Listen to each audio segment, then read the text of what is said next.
There is no longer a need for you to record in person for a high quality podcast, nor is there a need for it to sound like this. You can now get studio quality podcast recording with guests remotely. Not only can you get studio quality recordings, but it also makes the podcast production process much more simple. In this video, we're going to show you how and why. I always used to insist that I wouldn't ever record remote podcasts as the quality would be too poor. Every episode then had to be in person. This limited the people I could record with and made the length of recordings 2 or 3 times longer. It had the logistics challenges of finding a place to record, getting all the gear set up, and finding a way to get myself and the guests in the same room. Then COVID came along and I could no longer record any of my podcasts in person. I struggled on using Zoom as it was the only option I could find, until of course I discovered Riverside. I now produce my Indie Bites podcast completely remotely using Riverside.fm, and I'm going to show you how I get the best possible quality recording with my remote guests. First of all, get the best audio setup in your budget. I use the Rode Procaster XLR mic with my Zoom H6 recorder, which I use as an interface. We've made a whole separate video that you can watch to see some of the best podcasting setups in various budgets. Having great audio is key to making your podcast stand out. Do what you can to stretch your budget to the best of what you can afford. There's so much competition out there with podcasting. It's important to do what you can to give people a reason to listen. Prepare as much as you can. There's often more points of failure when you're recording remotely, so the more chance of going wrong than in person. However, there are a few things we can do to mitigate the risk and make sure everything goes smoothly. First of all, speak with your guests prior to explain how the remote recording will work.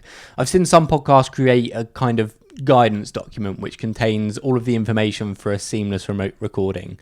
It contains information like having a quiet room, you should wear headphones, join a few minutes early, use Chrome for best Riverside compatibility. Then I'd explain a little bit more about Riverside. If you can, schedule a pre-recording call with your guests or your host to run a test of the gear and discuss what will happen on the day of recording.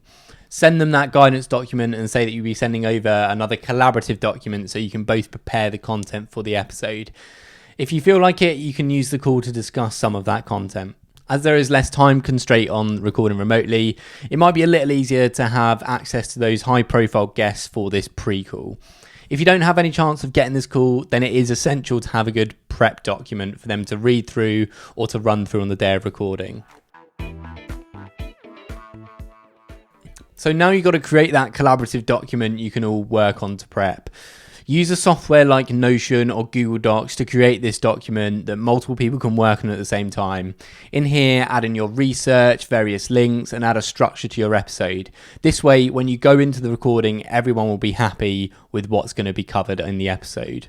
You can also add links to your guidance doc or just include that information at the top of your collaborative doc. Once you've put in all of that preparation work, you're ready to go. Join the slot of your recording a few minutes early just to check all of your gear is working fine.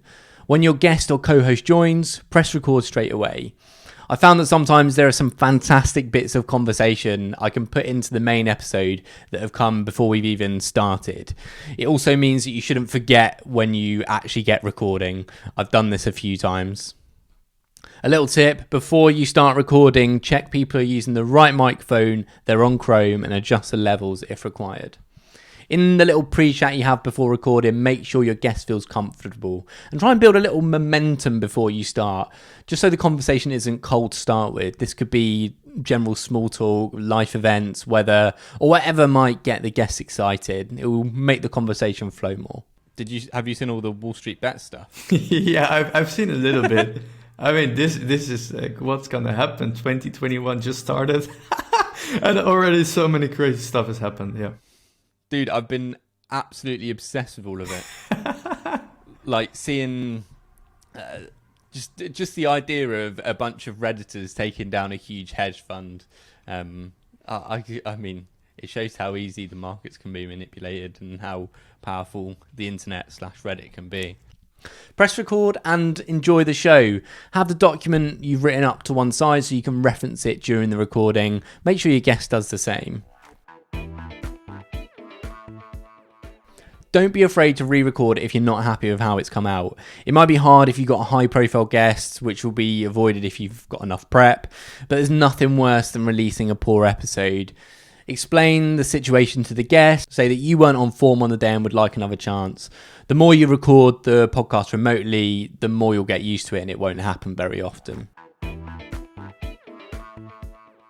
Your remote recording is now done. Head to your Riverside.fm dashboard to get your high quality files ready to edit.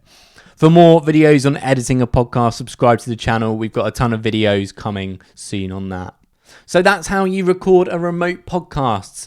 When we all started doing everything remote when coronavirus hit, it looked to be a challenge to create high quality podcasts remotely and easily. Now with technology available such as Riverside, it is an absolute breeze to do. The key here is really in the preparation, creating good documentation, speaking to your guests prior to the recording, and removing as many of those points of failure as possible. And of course, if anything does go wrong, don't worry, you can always re-record your episode. I've got a question for you. Have you recorded remotely before? Let us know a time it went well or not so well in the comments below. I'll tell you one quickly now. I remember when I very first started recording remotely, I forgot to press record on the episode. It was with a relatively high profile guest and we were chatting for about half an hour and then it dropped. I realised that I hadn't pressed the record button and I just thought, what was I going to do? Luckily enough, the guest was more than happy for us to re-record it later. I've also had a time where I didn't plug my mic in properly and I recorded an entire podcast with my MacBook microphone and it just sounded horrendous. So that's why it's so important to make sure you're checking everything is working fine and putting in the preparation and hit that record button as soon as you get onto the call. We're going to be producing a bunch more videos on this YouTube channel about podcasting, video interviews and more. So if you want to learn more about starting and growing a podcast, make sure you subscribe to the channel and turn on notifications so you don't miss an episode. Thanks for watching.